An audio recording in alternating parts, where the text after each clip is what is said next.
اس کو چھوڑو کہ علی کون ہے، تم بس اس کی کتاب جو ہے نہج البلاغہ اس کو پڑھو۔ وہ انگریز سائنسدان لکھتا ہے کہ it is my final decision. بسم اللہ الرحمن الرحیم۔ شیر خدا حضرت علی المرتضیٰ رضی اللہ تعالی عنہ کہ جن کے بارے میں میرے کریم رؤوف الرحیم نبی صلی اللہ علیہ وآلہ وسلم نے فرمایا، انا مدینۃ العلم وعلی بابھا، میں علم کا شہر ہوں، علی اس کا دروازہ ہے۔ حضرات محترم، یہ پیغام رسول اکرم صلی اللہ علیہ وآلہ وسلم نے حضرت علی المرتضیٰ شیر خدا رضی اللہ تعالی عنہ کے حوالے سے فرمایا۔ حضرت علی المرتضیٰ شیر خدا وہ ہستی ہیں، اپنے تو اپنے، بیگانے جو ہیں وہ بھی ان کی تعریف کرتے نظر آتے ہیں۔ ایک انگریز سائنسدان نے ایک تحقیق شروع کی، وہ ایک کتاب لکھنا چاہتا تھا۔ اس کتاب لکھنے کے اندر وہ اس قدر مصروف ہوا کہ اپنے جو دوست احباب اس کے تھے ان سے ملاقات ہونا بھی ناممکن ہو گئی۔ وہ انگریز سائنسدان جو تھا، اس کا ایک دوست جو کہ مسلمان تھا، کافی عرصے کے بعد جب اس انگریز کی اس مسلمان دوست سے ملاقات ہوئی تو اس مسلمان دوست نے پوچھا اپنے اس انگریز دوست سے کہ تم کافی عرصے سے نظر نہیں آئے، کیا بات ہے، کدھر گم ہو، کدھر مصروف رہتے ہو؟ اب وہ انگریز سائنسدان اپنے اس مسلمان دوست کو کہنے لگا، دراصل میں ایک تحقیق کر رہا ہوں اور اس تحقیق کرنے کی بدولت میں مصروف رہتا ہوں۔ اس مسلمان دوست نے پوچھا کہ بتاؤ تو صحیح، تم کون سی ایسی تحقیق کر رہے ہو کہ جس کے اندر تم اس قدر مصروف ہو کہ اپنے دوستوں کو بھول چکے ہو؟ کہ میں اس چیز کے اوپر تحقیق کر رہا ہوں، ریسرچ کر رہا ہوں کہ مشرق اور مغرب کے درمیان فاصلہ کتنا ہے، چاند اور سورج کے درمیان فاصلہ جو ہے وہ کتنا ہے، آسمان اور زمین کے درمیان جو فاصلہ ہے وہ کتنا ہے، ستارے کس نہج سے چلتے ہیں، چاند اور سورج جو ہیں یہ کس نہج سے چلتے ہیں۔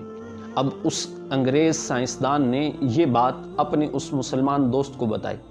اب وہ مسلمان دوست اس انگریز سے کہنے لگا، یہ جو تو ساری کی ساری تحقیق کر رہا ہے، اس کے کرنے سے پہلے کیا تو نے علی المرتضیٰ شیر خدا رضی اللہ تعالی عنہ کی کتاب نہج البلاغہ کو پڑھا ہے؟ اس سائنسدان نے تعجب کا اظہار کیا اور کہا، وہ اس علی کون ہے؟ میں علی کو نہیں جانتا اور نہ ہی اس کی کسی کتاب کو جانتا ہوں۔ مسلمان دوست نے کہا اس انگریز سے کہ اس کو چھوڑو کہ علی کون ہے، تم بس اس کی کتاب جو ہے نہج البلاغہ اس کو پڑھو۔ اس سائنسدان انگریز نے اپنے اس مسلمان دوست سے کہا کہ تم مجھے اس کی ٹرانسلیشن کر دو۔ اب مسلمان نے انگلش کے اندر اس کا ترجمہ کیا اور ترجمہ کرنے کے بعد اپنے اس انگریز سائنسدان دوست کو تحفے کے طور پہ دی۔ جب اس کو تحفے کے طور پہ دیا اور انگریز نے اس سارے کے سارے جو نہج البلاغہ کے اندر خطبات تھے حضرت سیدنا علی المرتضیٰ شیر خدا رضی اللہ تعالی عنہ کے، ان کو پڑھا۔ ان کو پڑھنے کے بعد اس کے 1000 دوست تھے سائنسدان، ان کو پھر خطوط لکھے۔ اس سائنسدان نے اپنے 1000 دوستوں کو خطوط لکھے۔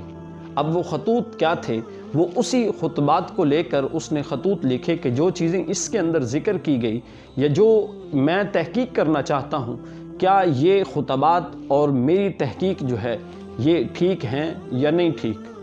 اب اس نے اپنے دوستوں کو جب خط لکھے اور پھر خطوط کا جواب آیا، اب وہ انگریز سائنسدان اپنے سامنے ان 1000 خطوط کو ایک طرف رکھتا ہے جو کہ خطوط آتے آتے 1 سال لگ چکا تھا۔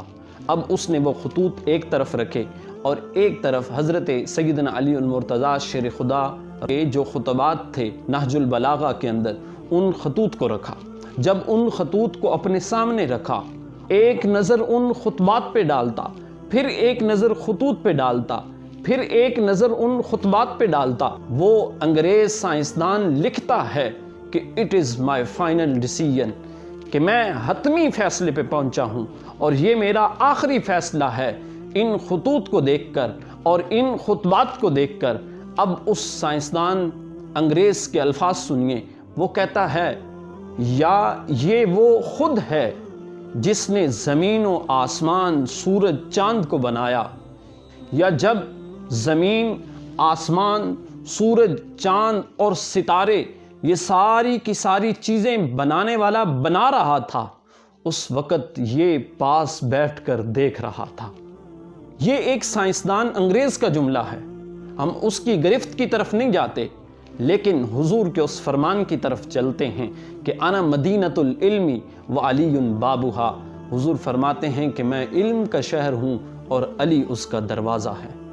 دراصل حضور کے اس فرمان کے مصداق ٹھہرتے ہیں حضرت سیدنا علی المرتضیٰ شیر خدا، کہ جن کے علم کے حوالے سے اپنے تو اپنے، بیگانے جو ہیں، جو نان مسلم ہیں، جو انگریز ہیں، وہ بھی حضرت علی المرتضیٰ شیر خدا کی تعریف کرتے ہیں۔